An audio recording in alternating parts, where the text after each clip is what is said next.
Bonjour à tous, vous faites des vidéos dans le cadre familial, amateur, YouTube ou autre. Cette vidéo est essentielle, elle est primordiale. Aujourd'hui, nous allons parler de synchroniser des pistes audio. Ça y est, vous vous dites, Olivier, il a pété un câble, il est complètement barjot. Synchroniser des pistes audio alors qu'on filme avec une caméra ou un téléphone, ça veut dire que lorsqu'on filme, on a une piste vidéo, une piste audio. Comment pourrait-on synchroniser des pistes audio à partir du moment où on a une seule piste audio?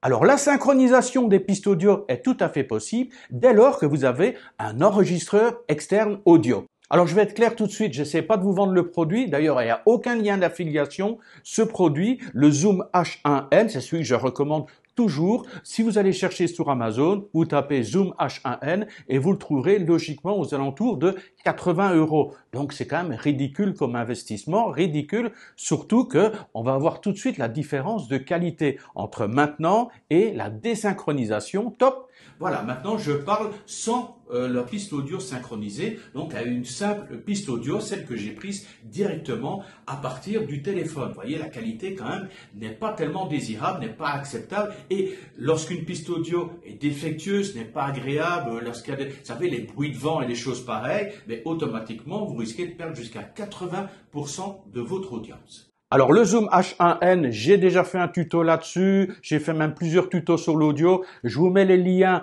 directement vers ces différents tutos si ça vous intéresse. Ça devrait vous intéresser parce que c'est vraiment primordial, essentiel pour ce petit couteau suisse qui me suit depuis des années. Donc vraiment, c'est un produit que je recommande. C'est un investissement plus que nécessaire si vraiment vous voulez avoir des vidéos qui ont quand même une qualité acceptable.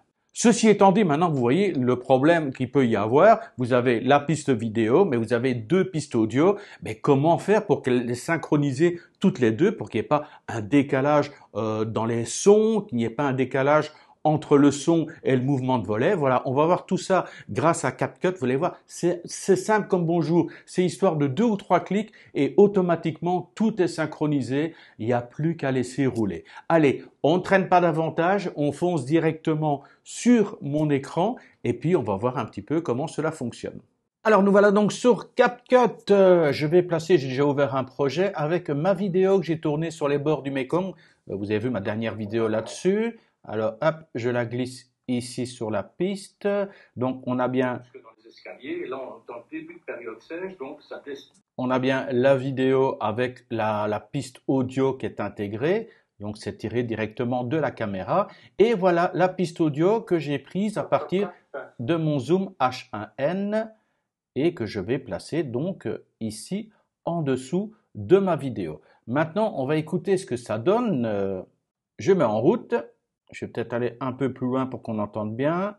Bien sûr, c'est juste si vous êtes intéressé justement par ma vie en Thaïlande, je vais... Bon, vous avez compris le massacre, effectivement, il y a un décalage entre le moment où j'ai mis ma caméra en route en activant le son et le moment où j'ai mis mon Zoom H1N en route, ben, il y a eu un délai, donc voilà, c'est ce son qui est décalé. Alors c'est vrai qu'il y en a qui galèrent, pourquoi? Parce qu'ils doivent régler, alors comment ils font?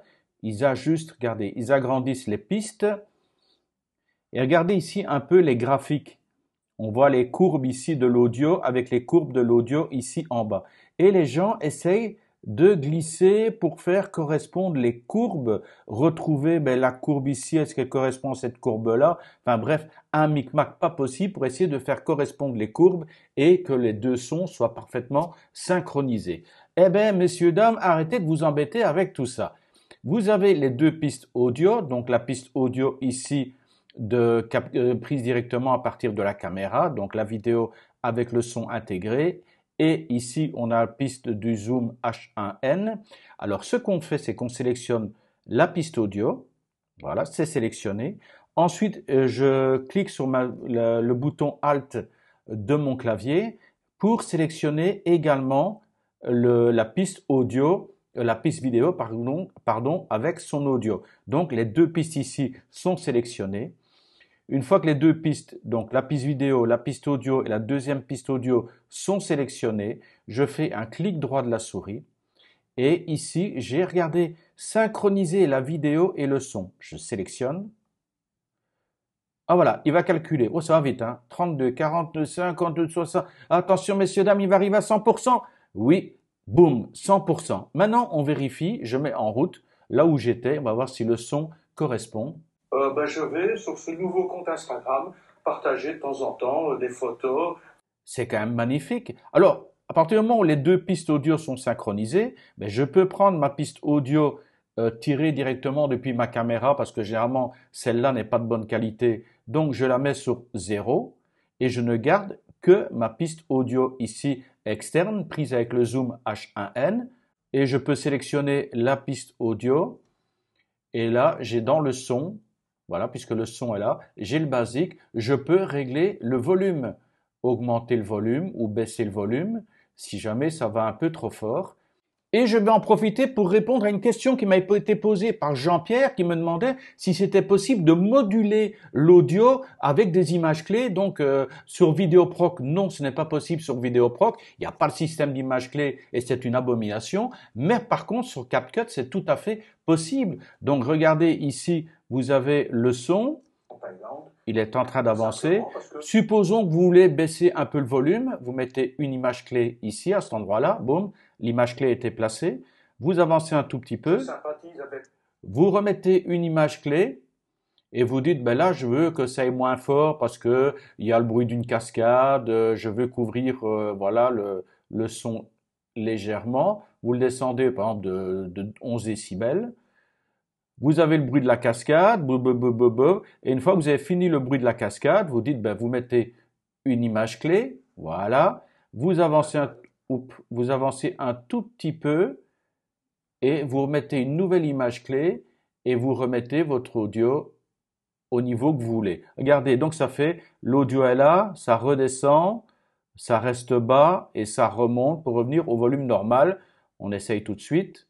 Sur ma vie en Thaïlande. Tout simplement parce que je sympathise avec certains abonnés. Voilà, vous avez entendu, le son a baissé. Maintenant, je vais avancer un petit peu et on va revenir. À savoir ce que je fais, où je vis, ben voilà, j'ouvre un petit peu. Et voilà le son. Voilà, donc ça répond à la question de Jean-Pierre. Effectivement, il y a possibilité de moduler du son avec CapCut, non pas avec Vidéoproc.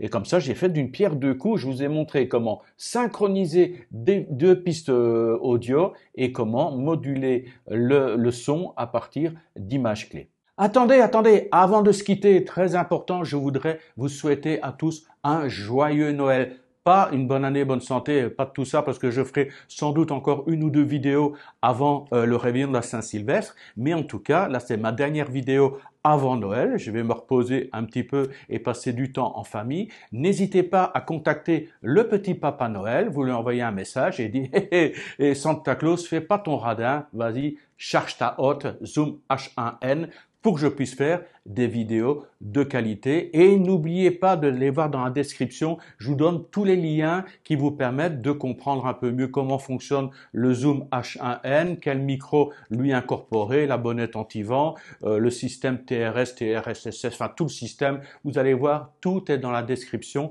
Ça va vous aider grandement et croyez-moi, avoir un audio de qualité, ça va vous permettre de lever votre niveau de vidéo vraiment d'un niveau supérieur. Voilà, encore une fois, joyeux Noël à tous et à très bientôt pour d'autres vidéos. Bye bye.